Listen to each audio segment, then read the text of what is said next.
For a series that can easily be boiled down into one objective, whack monsters real hard, Monster Hunter Wilds sure has a lot of information to tell you all at once, leading to a user interface that can be kind of confusing for a newcomer. We're here to demystify exactly what all this means, and to give you a few tricks to tweak it to your liking.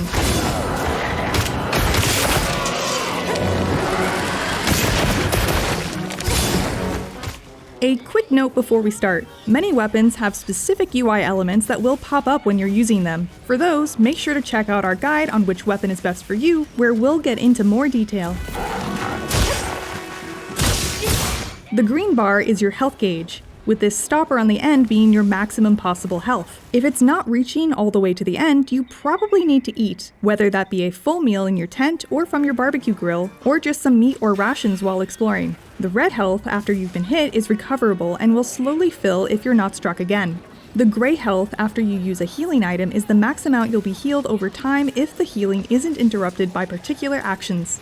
The green part of the health bar will flash different colors when you're afflicted with certain ailments that drain it, such as poison or fire, and the health bar wiggling up and down like a sound wave means you're in imminent danger and you need to consider your current health situation. When there are incoming attacks that have a threat of killing you right away, it will flash orange and the waves will become much larger.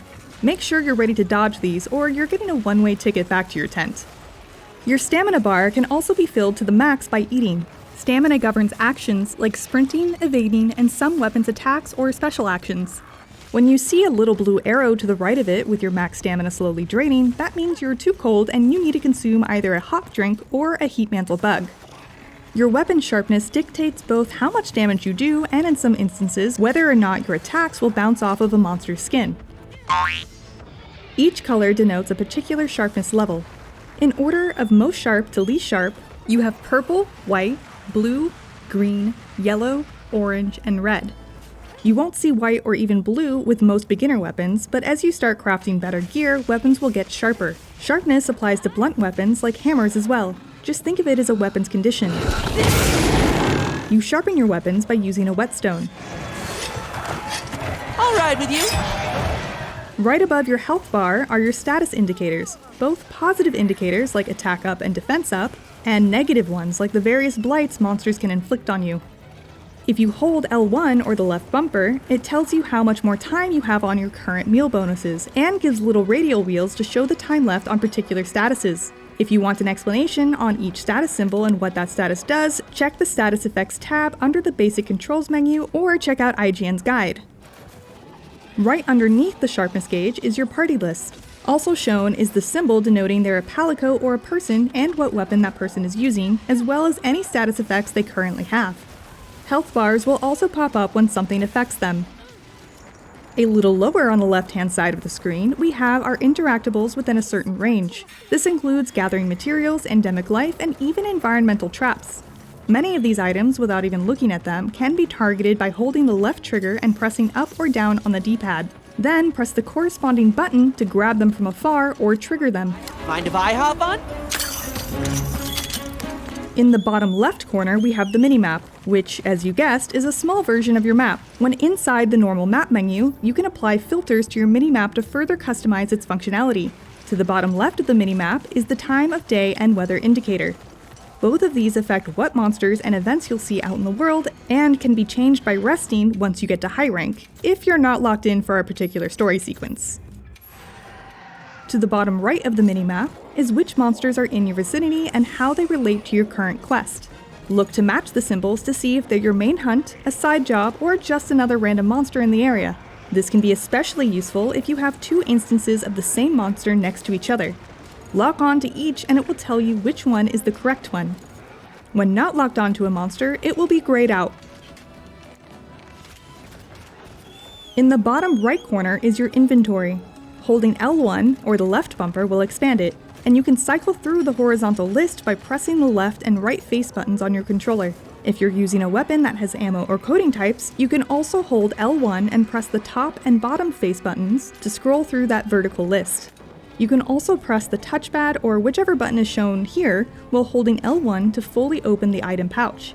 Also while holding L1, the right stick can select actions or items on your radio menu. Select which radio menu you want to use by pressing directions on the D-pad.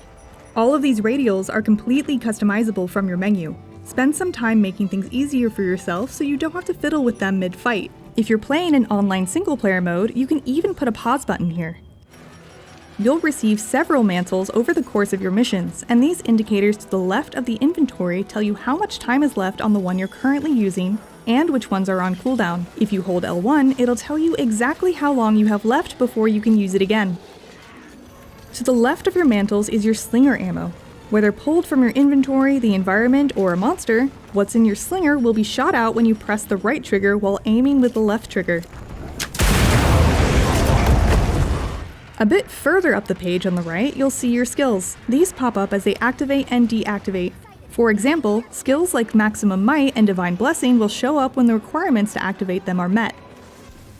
Right above your skills, in the top right, you have your current quests and/or tasks. If it's a timed mission or hunt, the big clock to the right of it is how much time you have left to complete it. And don't worry too much about optional tasks, these serve more as tutorials and not as a means to get extra rewards. Above the quest is your dynamic controls guide. Since many weapons have combo trees, these weapon controls will adapt to where you are in your attack chain, whether you're in focus mode, jumping, climbing, evading, or anything else that might affect which action a button press will perform. And finally, to the left of the dynamic controls is the current attack or combo you're performing.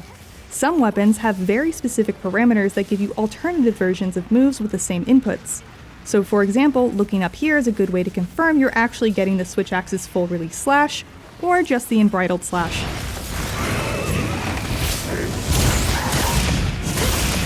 And that is our full breakdown of the UI in Monster Hunter Wilds. For more on Monster Hunter, make sure to check out our aforementioned video on which weapon is right for you.